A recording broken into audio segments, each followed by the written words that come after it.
एक ठंडी रात थी जब रिया अपने परिवार के साथ एक पुराने घर में शिफ्ट हुई। घर की दीवारों पर समय के निशान थे और फर्श की पुरानी लकड़ी की आवाज सुनाई देती थी।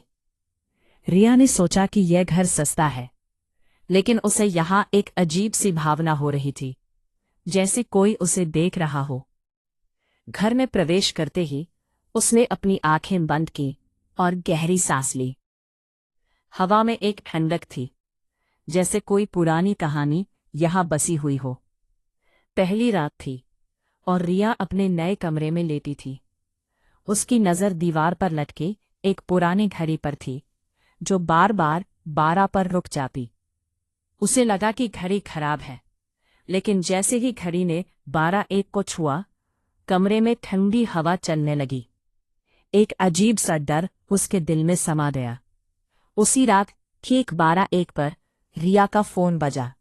स्क्रीन पर लिखा था, रिया कॉलिंग। वो हैरान रह गई। ये कैसे हो सकता है?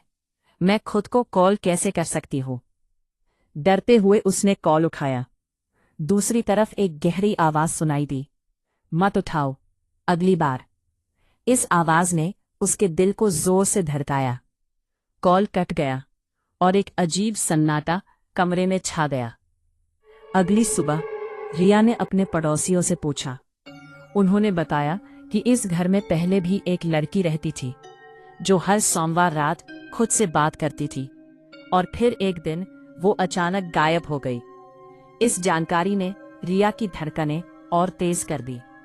अगले सोमवार को रिया ने तय किया कि वो इस बार कॉल नहीं उठाएगी। जैसे ही घड़ी ने 12:01 को छुआ, फोन फिर से बजा, रिया कॉलिंग। लेकिन इस बार उसने कॉल नहीं उठाया। फिर अचानक फोन अपने आप उठ गया।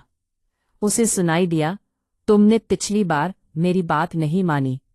रिया डर के मारे कांपने लगी। तभी उसने आईने में देखा। इस बार आईने में खड़ी लड़की वह नहीं थी। वह मुस्कुरा रही थी और धीरे धीरे आईने वाली लड़की बाहर आने लगी। अगली सुबह घर खाली था। रिया गायब हो चुकी थी, लेकिन टेबल पर उसका फोन पड़ा था और उसमें एक रिकॉर्डिंग चल रही थी। रिकॉर्डिंग में आवाज आई, अगर ये सुन रहे हो तो याद रखना, सोमवार 12:01 पर अपना कॉल कभी मत उठाना। और आज भी हर सोमवार रात 12:01 पर किसी न किसी के फोन पर उसका खुद का कॉल आता है।